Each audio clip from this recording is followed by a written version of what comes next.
Hey everyone, I'm Boom. And I'm Spice, and we're back in the saddle. We had a transition period with everyone getting back home from school and everything, and changing up the recipe. But we're back with the podcast, episode 8, beloved by Toni Morrison. Boom, did you enjoy it? I have some mixed feelings about this book. I did enjoy it overall. I just found it a little bit difficult to get through. Like I just had to I had to use my secondary resources here to get through it at a couple points. But overall, yeah, I did like it. That segues perfectly into our non-spoiler section. First and foremost, would you spark notes? The answer is yes. I mean, I did.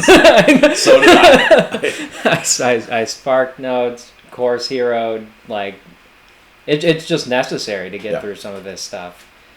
It's a very dense book. It's hard to follow. Its narrative structure is not an easy one to keep track of. And on top of that, there's historical context that you miss by not using secondary resources. It's making reference to things that may not be in vogue today. So it would be in your best interest to use secondary resources when reading this book. And boom, audiobook or physical?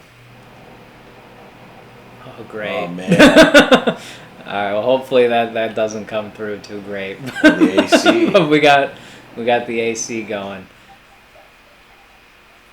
All right. Yeah, now it's just eerie dripping water.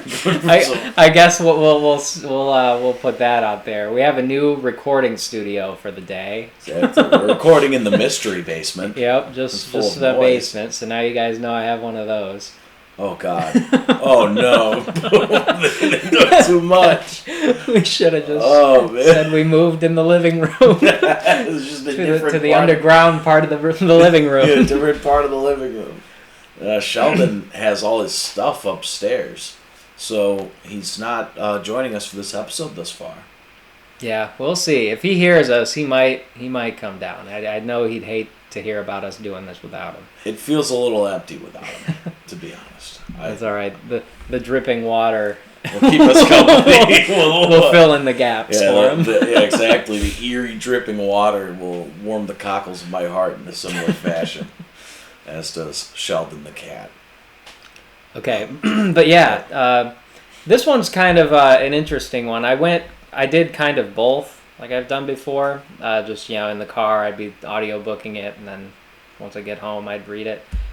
Toni Morrison does the narration for the audiobook, which is pretty cool. That is cool. So I'd probably go either way. I enjoyed it both ways. The audiobook, I guess, is like it was kind of a pain with the audiobook because I was in the car while I was doing it. So if something I wasn't getting came up, like I couldn't just legally pause and look it up. Yeah. Or reference something. So I'd probably if you're going for ease of reading, I'd probably actually do the physical copy. Boom and I have the same copy of this book. Yeah, we do. It's glossy and artsy. It's similar to my copy of Bluest Eye. Whenever we do that. Yeah, it's a nice looking copy, nice and simple. In a time crunch, would you read this book or would you use your secondary resources instead? It's not like a super long book. Not at all. But it took me a little bit to read it. This took me the longest of any book I've done on the podcast. It's a weird case where, normally with a book like this, I'd just be like, knock it out. But it does take a minute. But if you're going to be looking at the resources anyway, you might, I'd read it. As I was going through the secondary sources and stuff, like, if you just look up like a full just like plot summary, a lot of stuff doesn't get quite covered, but I guess that's kind of the norm. This might be one where while you might not be able to read it at the time you're supposed to, you might want to backtrack. Yeah, exactly. That's probably what I'm getting at. It's not like a room of one's own is basically a secondary resource unto itself. I can't imagine Spark Notes. You'd spend as much time on the Spark Notes as you do the actual reading of the book. Exactly. Anything anything else before we cross the Rubicon into to the spoiler section? I think we're pretty good to move on to these spoilers. Fantastic. We appreciate you tuning in for any of our valued guests, our observers who decide to depart at this time. And if you tune in next time, you'll be able to catch us talking about To the Lighthouse by Virginia Woolf, a frequent, if you can call one time before this frequent topic of the I almost said topic of the episode, topic of the series. She's a very creative writer. It's a very stream of consciousness book, and while it's divisive, I've found that the people who do like it quite a bit. Yeah, that's going to make her the most read author of the podcast. She'll hold that title for 1 week. For 1 week. Yeah, and then she'll be usurped by good old... do I want to spoil it? We'll spoil it. Maybe. Yeah, I don't know. Yeah, well, we're closing out the series. We're getting there. The season with Harper Lee's Go Set a Watchman, in the hopes that she does better on the second pass with a more charitable view, which I'll get into the next time we do recent reads. Yep, absolutely.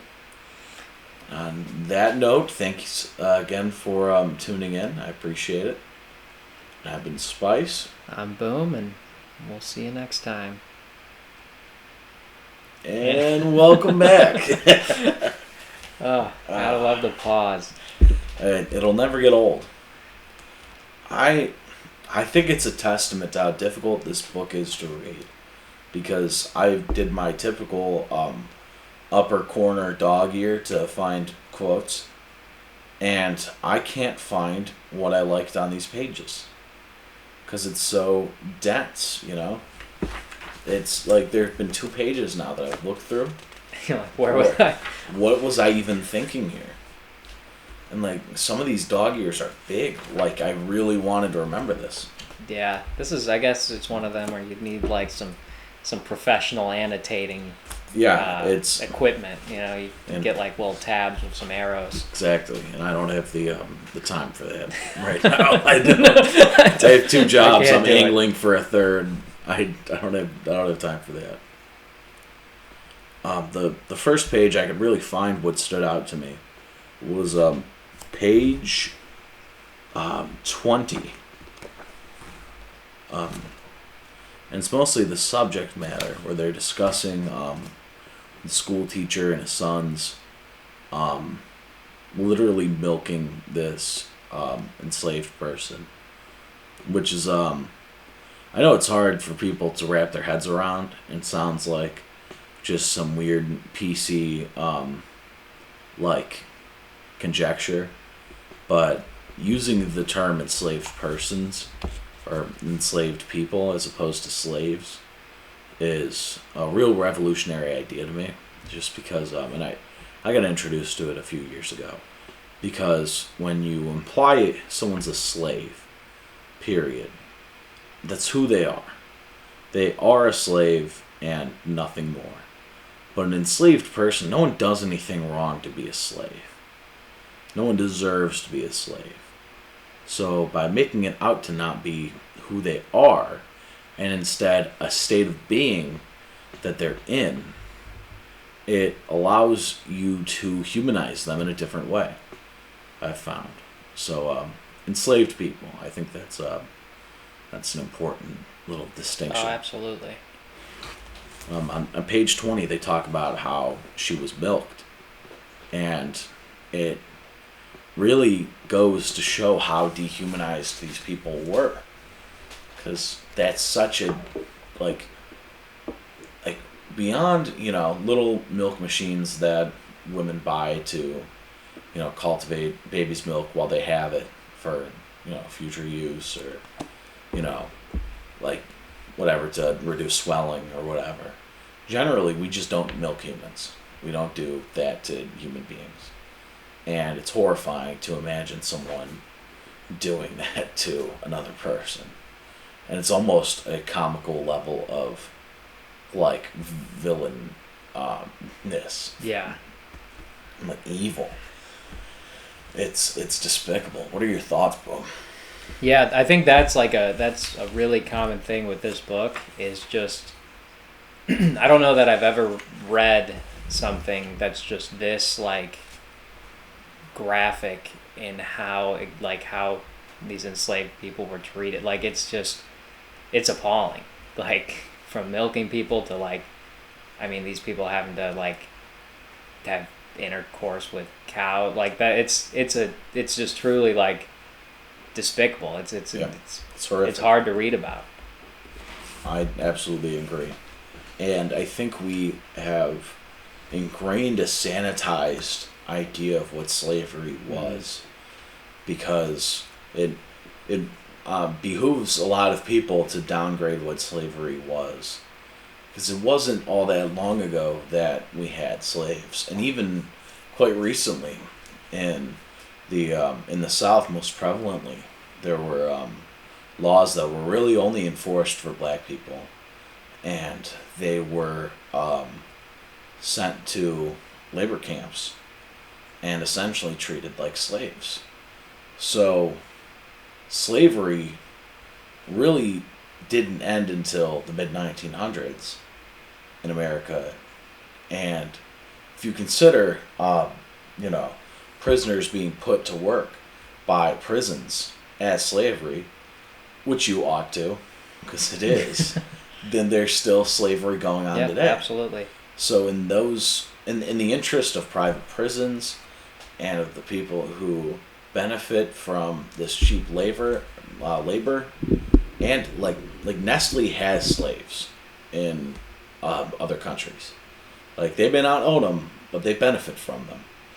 And when you take slavery and you make it out to be less than it actually was, then there's something gained there by these corporate interests, by these private prisons. And Toni Morrison holds a light to that, and it's like, these are actions beyond, like, beating a slave is bad, obviously, but it's within the scope of bad things that you could imagine. It's like, yeah, my dad might have beat me, like, or certainly my dad's dad beat him. It's not like something unbelievable, but just cruel, unusual, just for the sheer satisfaction of torturing another human being. It's disgusting and horrific. Yeah, I mean, it's got to be. I can't even imagine something being so bad that when you escape from it, just having like the possibility of getting captured and going back to it, like in this book, would make it seem rational for you to kill yourself and your kids.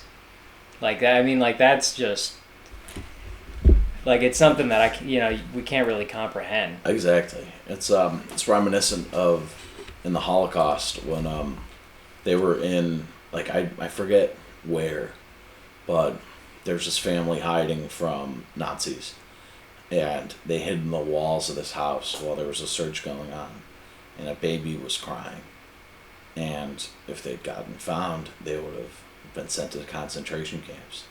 So the mother smothered her baby in the hopes of not being found. And it's that kind of profound fear of these malevolent people that really goes to show the heart of how truly depraved the slaveholders were. And to downplay it in any sense is to rob history of its context. And Toni Morrison puts it right back in your face. Yeah, absolutely. That's gotta. I mean, that's. Yeah.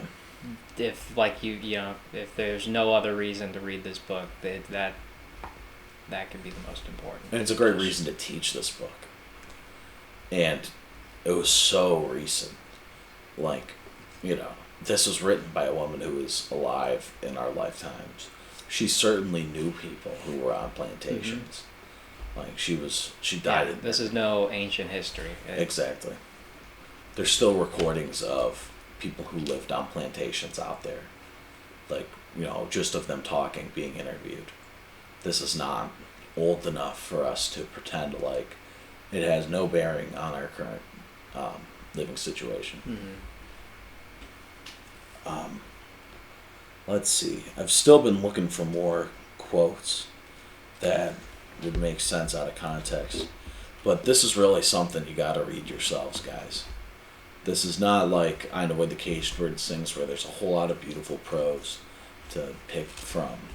It's even more horrific in a lot of senses. And a part of it is Maya Angelou thrives after the events of I Know Why the Caged Bird Sings. And it takes a lot of time, and it takes a lot of reckoning with her disability and a lot of reckoning with her past. But there is no recovery for the people in Beloved. They are irrevocably harmed by their own actions, and especially the actions of the people who propagated the triangle trade. And it leaves a pit in your stomach, really. No matter how uplifting the ending is, somewhat. Let's see. There's this little quote from 33 that I enjoyed. That this feels like one of the more poetic passages, where Toni Morrison writes, "As soon as one strip of husk was down, the rest obeyed, and the ear yielded up to him its shy rose, exposed at last. How loose the silk, how quick the jailed up flavor ran free. No matter what all your teeth and wet fingers anticipated, there was no accounting for the way that simple joy could shake you. How loose the silk, how fine and loose and free." And I feel like, obviously, Toni Morrison wasn't a slave herself. But if you're imagining, like, I don't know if it's the narrator thinking how fine and loose and free, or whether if it's the character biting into that ear of corn, like Paul D. Mm-hmm. Imagining how fine, how loose, how free, in terms of the hair on the corn. Either way, I think it's fascinating that something as simple as just little pieces of hair on an ear of corn can evoke such a powerful idea to them. And it makes you think, if it's just ears of corn, how many things in their lives that they passed on their journey out of slavery made them think, like birds, obviously. Birds are a perfect example. I'm sure anytime you see a bird mid-flight, you're like, that's me. Like, I am flying away from here. Mm-hmm. Or I know at some point in the book, I think it's Paul D's, like the rooster with its whatever roosters have on them. Its little hat. Yeah, their little hat, and he's just thinking about how that is more free than he's ever gonna be. That's great. Just blanked. I still don't even know. Man, we'll put that in the description. Time. The word Boom was thinking of. Leave your best guess in the comments below. Don't Google it. Just guess for us. I'm still looking for other quotes I enjoy. The syntax in this is really interesting, where it's not perfect. This is a book written in such a way where it's kind of hard to follow who's talking oftentimes, and it's not really meant to be easy, I don't think. It's very stream of consciousness. It's almost like she dictated this as opposed to writing it initially.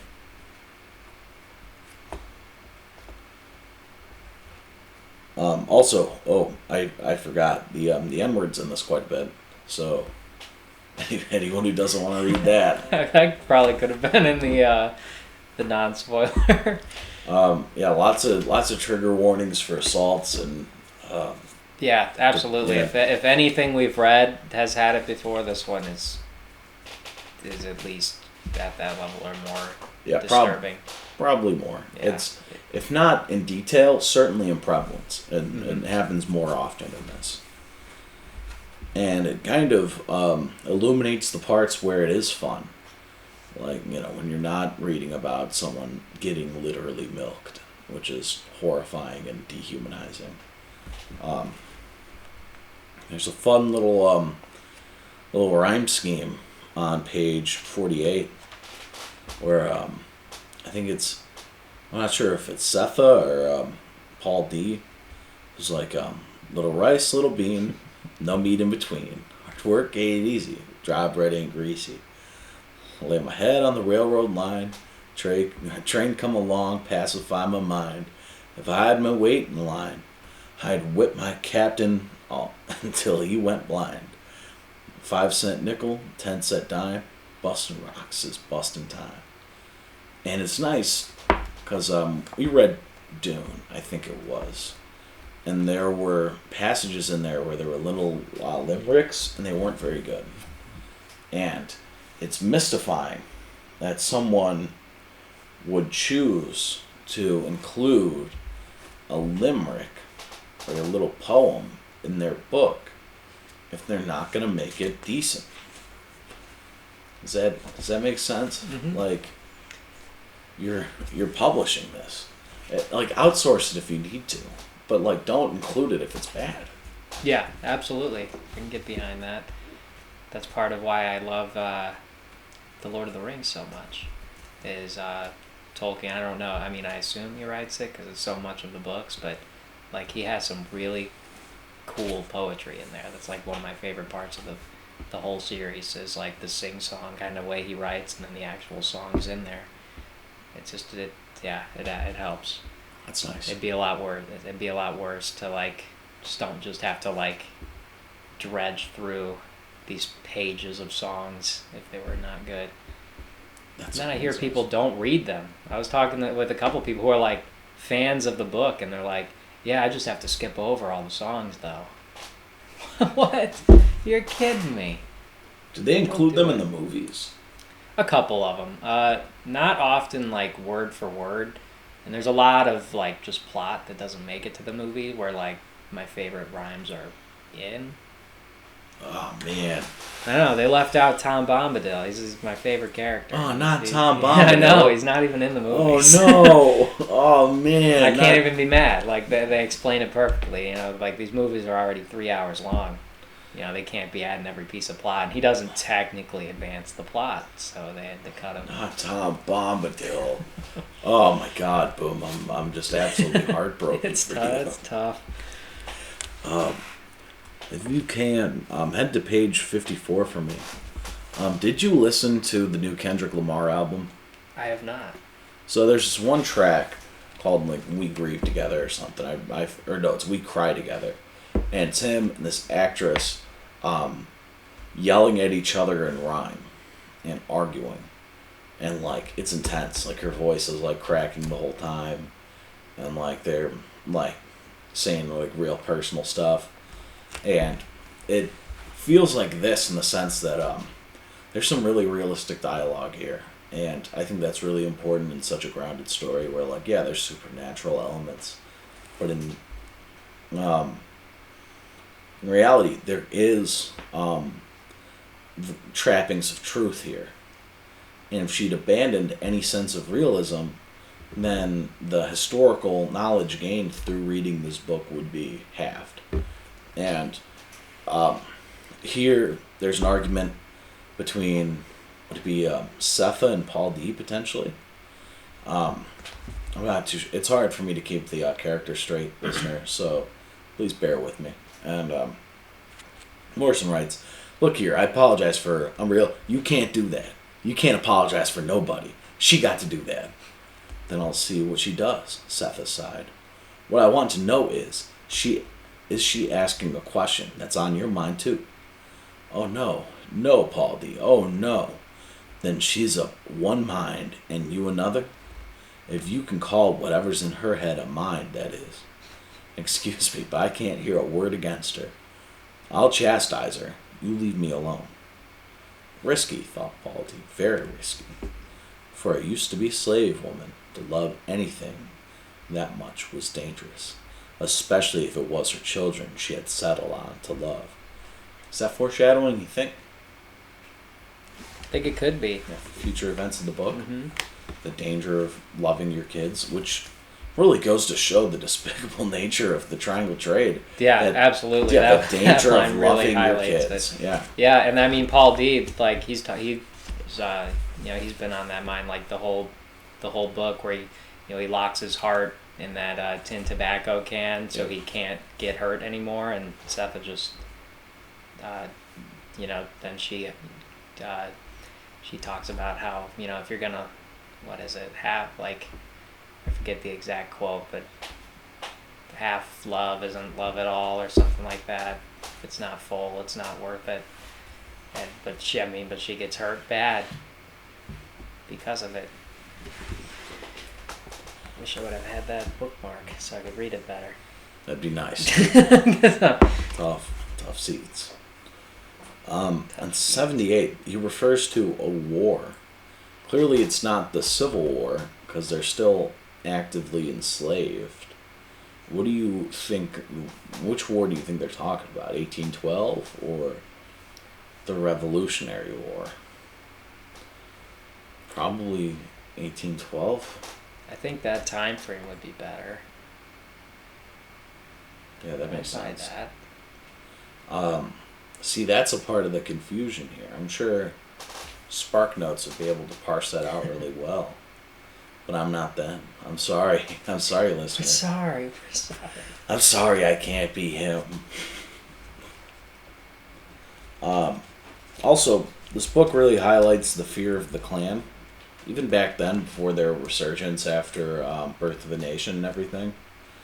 The Ku Klux Klan did a really good job, which is the only sentence I'll ever say that in, of making themselves come off as goofy, and no one should fall into that because they do the not necessarily the hoods, but they do like the ranking system of theirs, like the Imperial Dragon and Grand Wizard and stuff, and the name itself as a way to desensitize people to them, because it's not a very intimidating name or set of like if you just called yourself Sergeant Commander of the Ku Klux Klan, it's different than super grand magic guy. Oh, absolutely. Exactly. Yeah. I mean, it takes a lot of the seriousness out of talking about it if you're calling yourself some kind of... It sounds like you're almost playing a game. Exactly. And the last thing you should do is make fun of them for it, because at that point you're feeding into it and making them come off I mean, as... that's exactly what Yeah. the plan is. It may not be actively lynching people, but there's still a threat. Mm-hmm. On 83, I find the syntax here fascinating because besides one break, it's one gigantic paragraph. And she must have known what she was doing. And it reads like a rant almost because it's such a big paragraph. Like, there's no break. There's no chance to catch your breath. Gosh, I can imagine Bam stumbling onto this page. If he reads it half as well for the day. Exactly. If he reads it half as well as Shakespeare, then he might be able to get He there. surprises me every time with Shakespeare. I wish that guy would read the stuff we read. I know. What a shame. What a waste. Yeah, we'll talk about it in recent reads, Of but I'm course. so disappointed in him. That's so sad. On page 87, there's a cute little scene with Denver and Beloved when they're talking about her dancing. And there's little uses of figurative language here that I find fascinating, where it's like Denver grew ice cold as she rose from the bed. She knew she was twice Beloved's size, but she floated up in cold light as a snowflake. And I think that sort of imagery, while it's not like no one's reinventing the wheel by calling someone cold as ice or that comparing them to a snowflake. I think the use of it here, especially the floating aspect, was really well used. And then, let's see. God, I've got so many pages dog-eared, and I can't really decipher like any of them. This has been a disaster, a very minor disaster. Why don't you flip to 133 for me? I enjoy this quote. That way, he said, pointing. Follow the tree flowers, he said. Only the tree flowers. As they go, you go. You will be where you want to be when they are gone. And I find the way people found themselves, found their way around during the Underground Railroad to be really interesting, generally. Like, I find the use of constellations and landmarks and stuff really interesting. Mm-hmm. And I think this is just another example of it.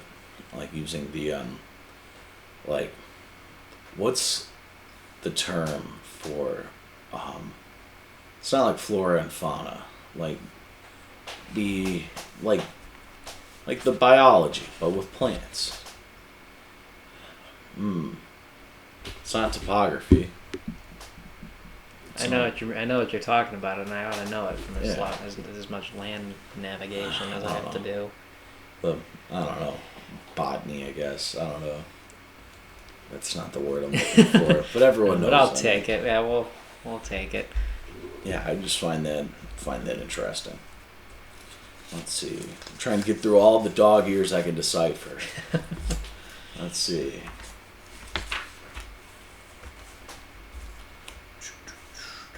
Oh, this is a great quote. This is a terrific quote. And I think it's worth mentioning that this book is set in Ohio. Bluest Eye is set in Ohio. Toni Morrison is from Ohio. And that has no significance to the geographic location of whom or I in any sense. However, never even heard of that place. Ohio? Ohio? Oreo? There's a really interesting little quote where, in Ohio, seasons are theatrical. Each one enters like a prima donna, convinced its performance is the reason the world has people in it. I love that. I do too. It fits in, like, Ohio, a place we may or like may you not say, be, yeah, somewhere I know nothing about. I mean, that it's such a good representation of it. From the reputation of Ohio, the reputation. From what I hear about their seasons, exactly, never experienced through the grapevine that we may or may not be a part of, a place that could or could not be maybe in Ohio, sort of. But yeah, I think it's great. I think it's a great way of representing it. If you can hear my chair, I'm sorry. I don't know why it's cracking like this.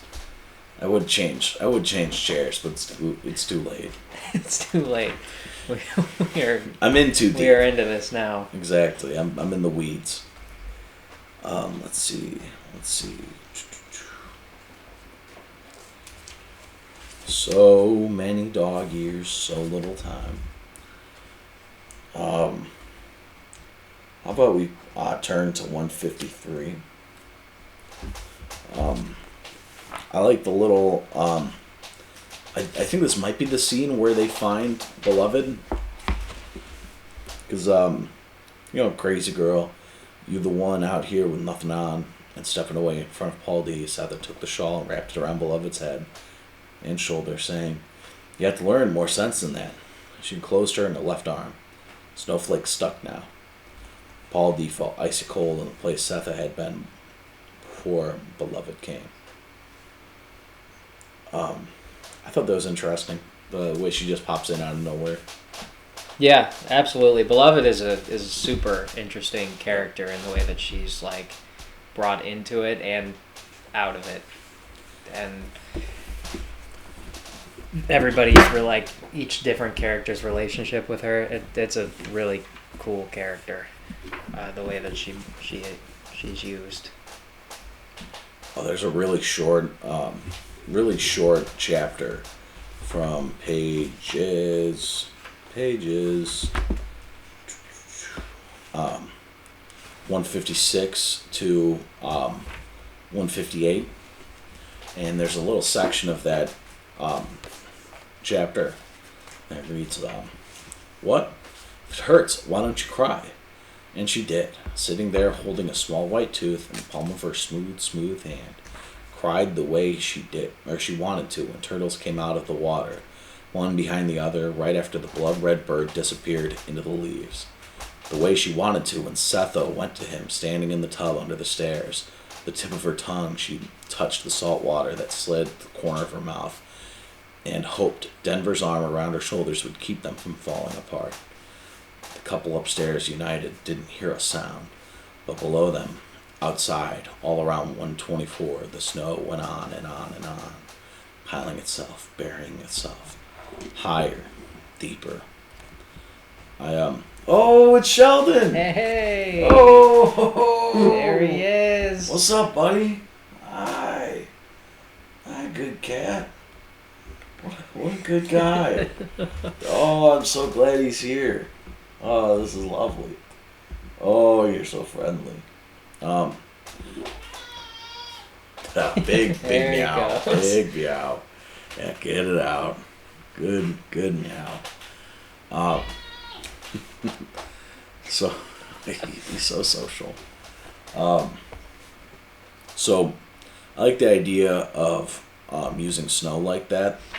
I've read that a lot of times with snow and sand and other similar topics, where it's used as a way to illustrate an overwhelming sense of something, because it's just higher, deeper, like just so much more, just overwhelming.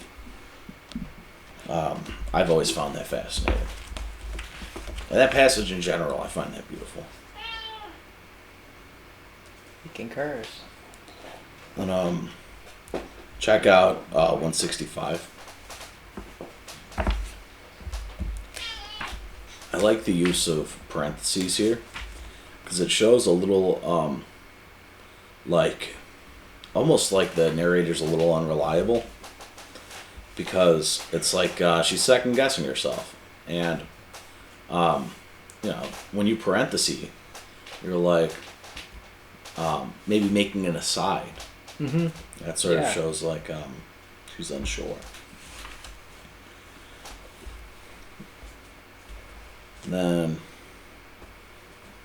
168, there's this point where like maybe not, she thought, but baby Suggs was all she had left of the husband she claimed, a serious, melancholy man who taught her how to make shoes. I find that passage funny, partially because, like, I consider, in a lot of senses, my dad, like, a serious, melancholy man who's tried to teach his sons how to make, like, decks. I don't know how to. Oh, what are you doing, bub?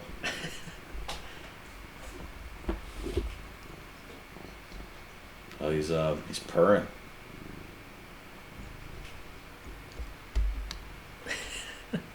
Sounds like it's like homing, like a homing beacon or something. You better watch it. We got a candle on this table. You have a little Sheldon tire.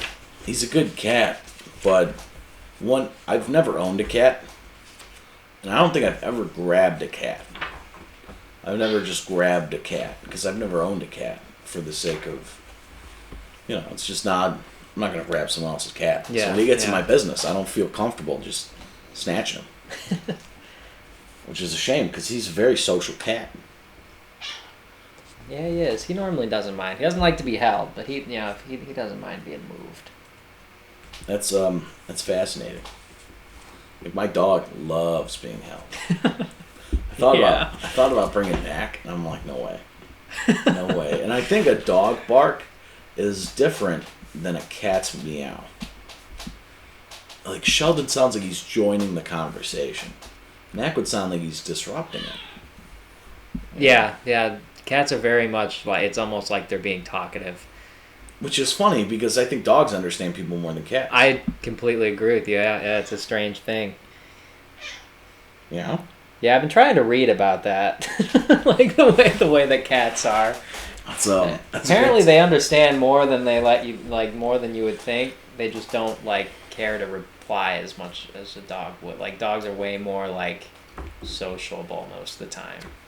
which Yeah, is it's just also don't interesting mind. because it's Sheldon. Like Sheldon's the most social cat alive. Mm-hmm. Then yeah, every once in a while, he'll be upstairs and I'm trying to get him down. I'm like, buddy, Sheldon, and he'll just sit up there and like he'll meow at us, but he won't come.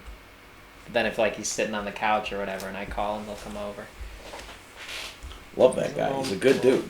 Yeah, he is. He's a good little fella. He's a nice young man. How old's Sheldon?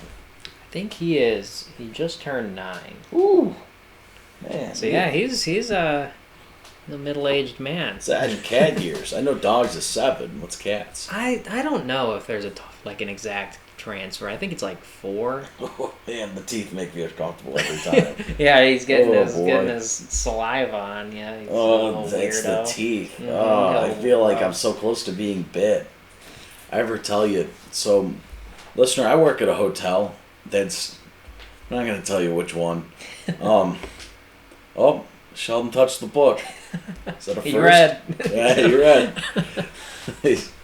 What are your thoughts on Beloved? I'm holding a fake microphone up to his mouth. Yeah, so I work at a hotel, and a stray cat came up to me once and rubbed against me. I didn't want to touch it because I'm like, oh man, I might scare it, it might hurt me. But it's also like really gross that this stray cat is rubbing against me right now.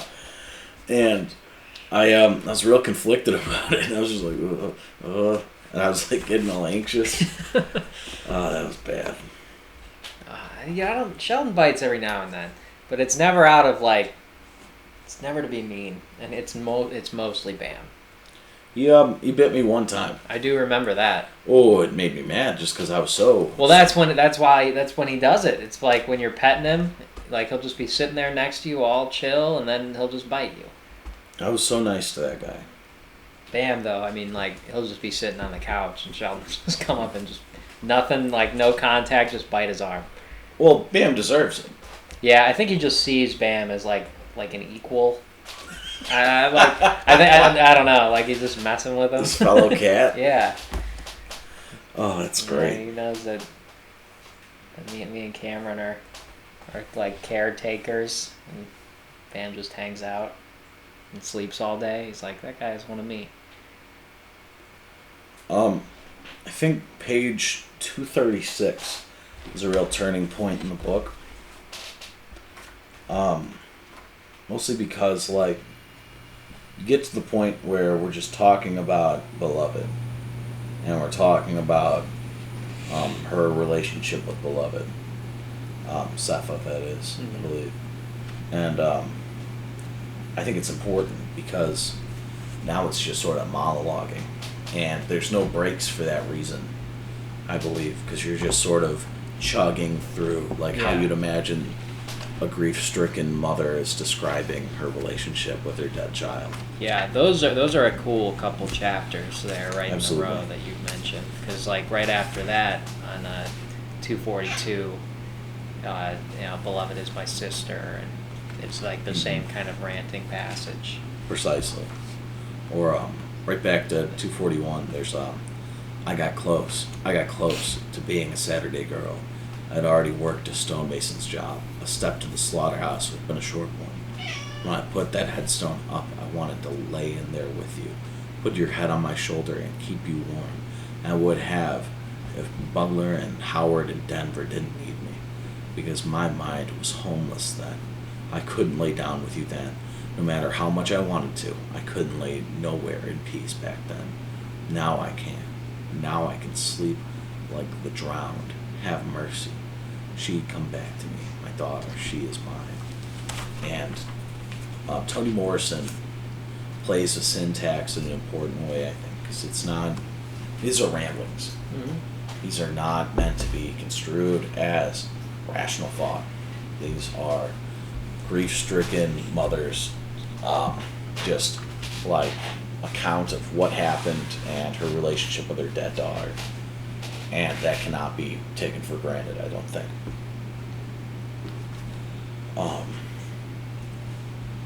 Let's see. Oh yeah, we get to the point on 249 where everything's spaced out, and it's almost like the book is falling apart. And it's like, I am beloved and she is me. I see her take flowers away from leaves, and she puts them in a round basket. The leaves are not for her. She fills the basket. She opens the grass. I would help her. The clouds are in the way. How can I say things that are pictures? I am not separate from her. There is no place where I stop. Her face is my own. I want to be there in the place where her face is, and be looking it too. A hot thing. Like, it just keeps on going. There's no break to it, and I wonder if that's meant to be symbolic of her relationship with Beloved, or it's just in perpetuity. Like, we flow into each other. Yeah. There is no end. And I feel really bad for anyone who skipped out on this book because it was difficult at the beginning, because you would have missed out on some really interesting prose here. Oh, absolutely. Like, and then like right after that, like as soon as they break up there's this like whole line here from like 254 through 255 and on to 256, where that is like one of the most interesting exactly. pieces I've ever read. Super cool. Oh yeah. Beloved, you are my sister. You are my daughter. You are my face. You are me. I have found you again. You have come back to me. You are my beloved. You are mine. You are mine. You are mine. I have your milk. I have your smile. I will take care of you. You are my face. I am you. Why did you leave me? Who am you? I will never leave you again. Don't ever leave me again. You will never leave me again. You went in the water. I drank your blood. I brought your milk. You forgot to smile. I loved you. You hurt me. I came back to me. You left. I waited for you. You are mine. You are mine. You are mine. Oh, it's like chilling. And there's no syntax. There's no break. You just have to guess. You just have to sit there and like read into it the best you can. Cat's being awful silly. He's got to make up for all of his lost time. Exactly. He's working double time now. He ran downstairs like the rabbit from Alice in Wonderland. I'm late. That's great. I had me out the whole time. Exactly. Get in and make up for it. Yeah, I got to make up for the quota. Let's see. I find the dialogue on 275 really interesting.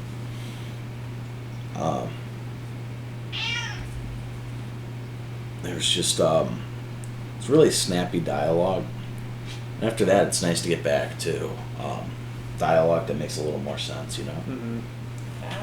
Ow. Because that stream of consciousness, for as cool as it is, it's really hard to follow. And sure, it's intentional because it's supernatural. It's not really meant to be followed super linearly. But it's nice to get back to more relatable places. And then similar deal from 287 when Morrison writes, "They got me out of jail," Seth once told Baby Suggs. "They also put you in it," she answered. "They drove you across the river. I'm my son's back. They gave you this house. Nobody gave me nothing. I got a job from them. He got a cook from them, girl. Oh, some of them do all right by us. And every time it's a surprise, ain't it? You didn't used to talk to me this way. Don't box with me. There's more of us they drowned than there is all of them ever lived from the start of time. Lay down your sword. This ain't a battle. It's a rout." And I think this is in reference to the idea of a good slave master.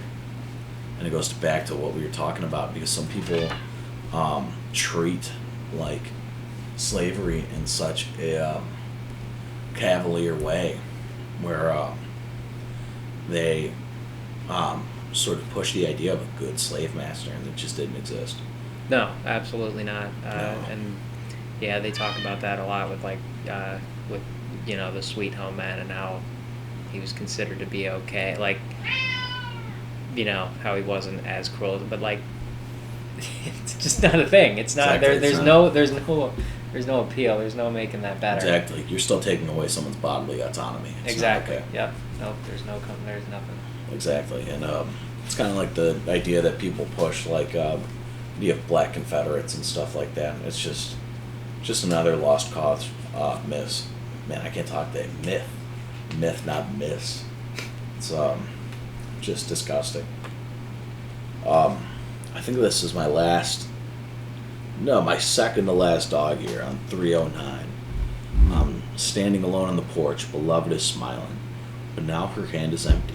Setha is running away from her, and she feels the emptiness in the hand Setha has been holding. Now she is running into the faces of people out there, joining them and leaving Beloved behind. Alone again. Then Denver running too, away from her to the pile of people out there. They make a hill of black people falling, and above them all, rising from his place with a whip in his hand, the man without skin looking. He is looking at her. It's like, that is some intense imagery. That is some really, really intense imagery. What's on my last dog year?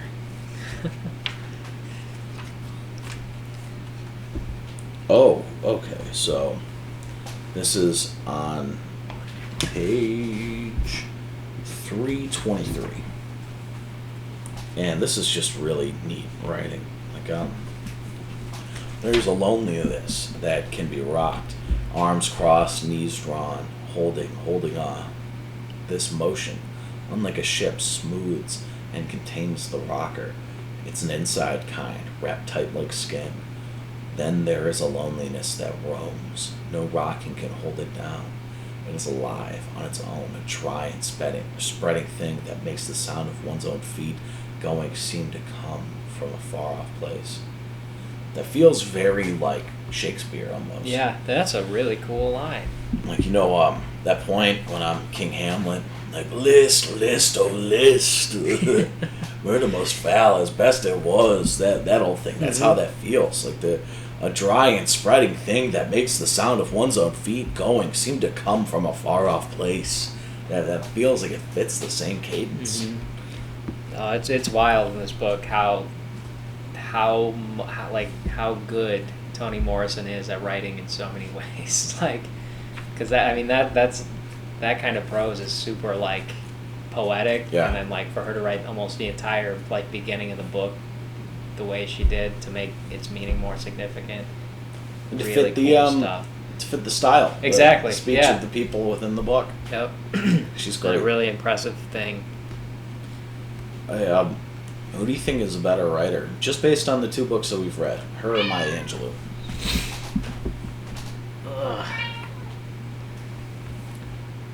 It's hard to say. I mean, Yeah. for me, I guess it probably goes in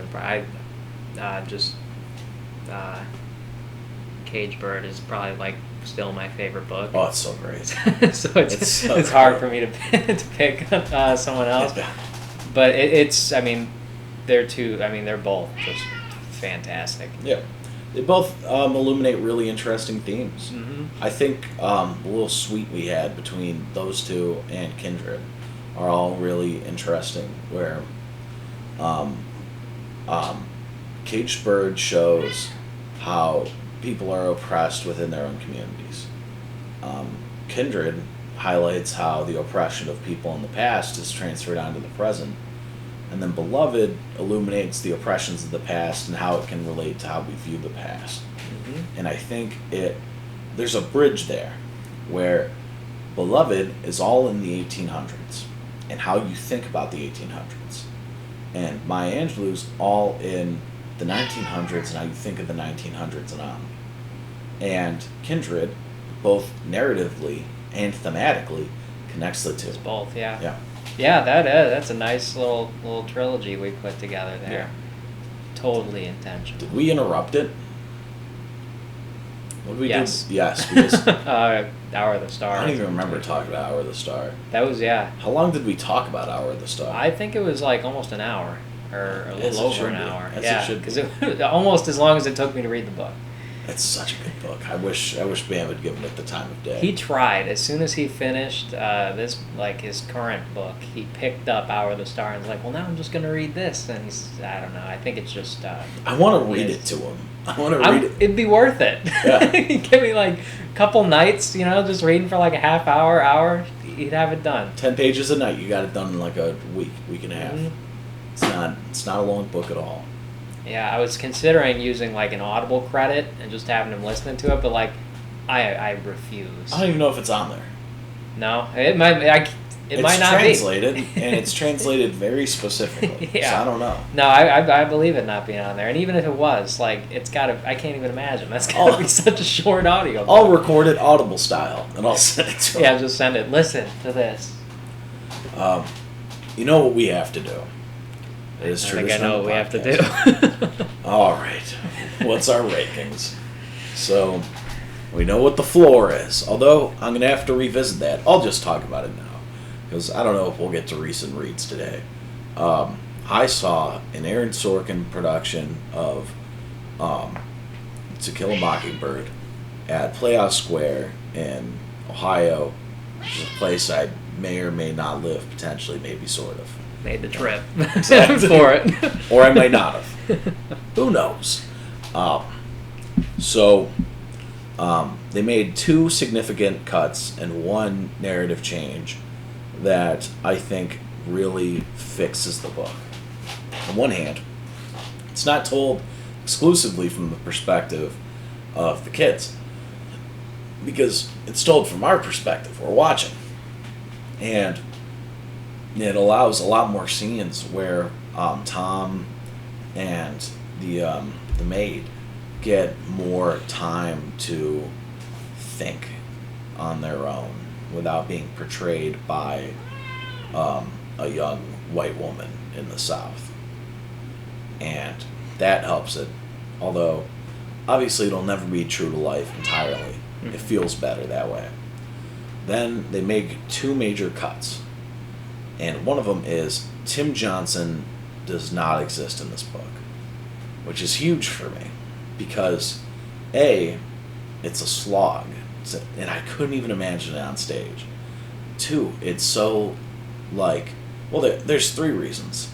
Well, 1, it's a slog.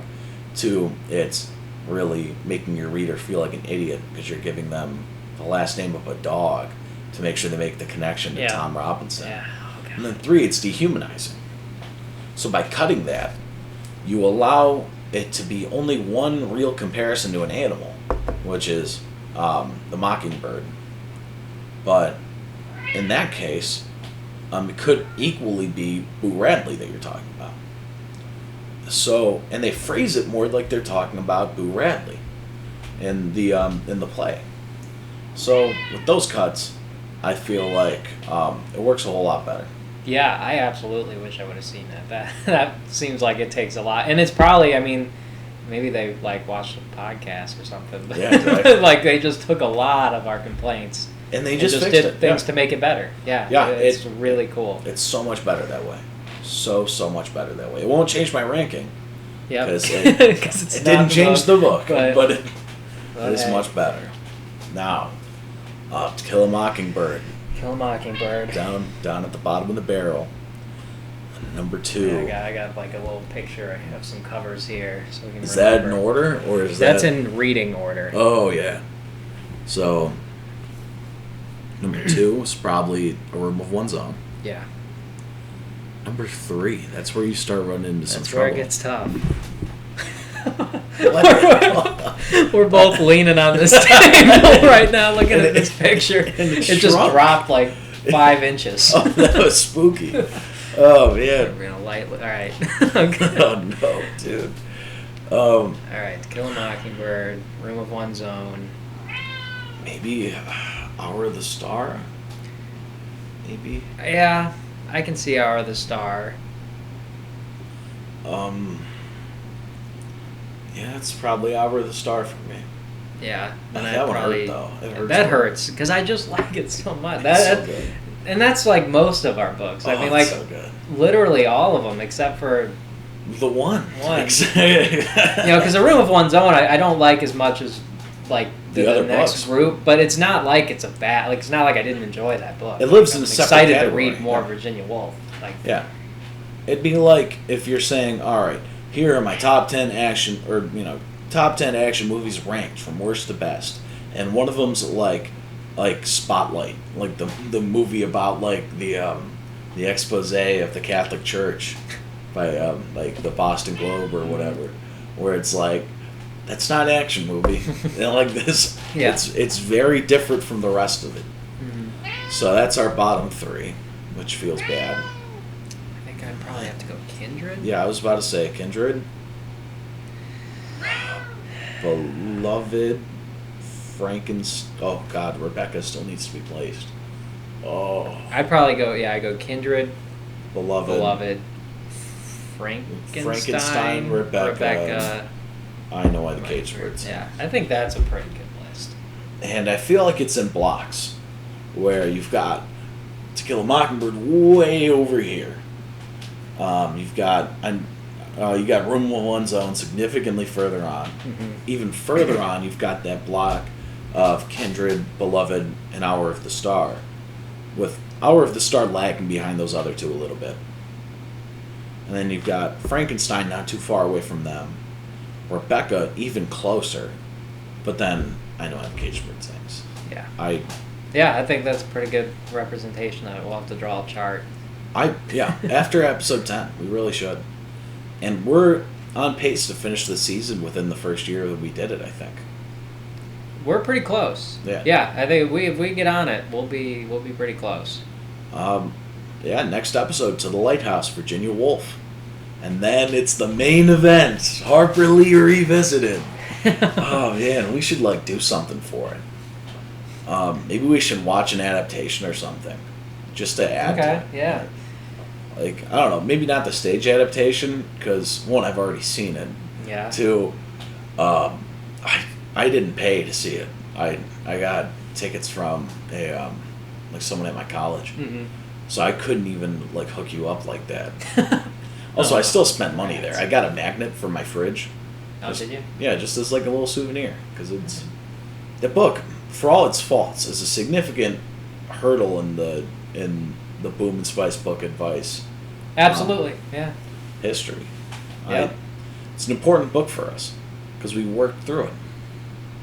It's not an easy read. And it gives me a lot of talking time with other people because so many people like the book, and I like to argue. So Yeah, and I don't need to argue antagonistically. No, I'm just it's just- yeah, Did exactly. you like this thing I disliked? yeah, in To Kill a exactly. Mockingbird? An argument is not always about yelling Right at or each wrong other. either, It's like- or right or wrong. It's Yeah. just about talking about it. That's Exactly. what I mean by an argument. I just like to talk about books. Yeah, exactly. That's why we started this podcast. And So it's you're a good place to start because Yeah. a lot of people, if you ask them, what their favorite historical Mhm. fiction book is, that's the only one they've read. So that's the one they're gonna say. It's also think about all the books that we didn't read before this podcast. I did not read Beloved before this podcast. I didn't read Caged Bird before this podcast. Frankenstein before this podcast. I haven't read To the Lighthouse, Dune, Assassin's Apprentice.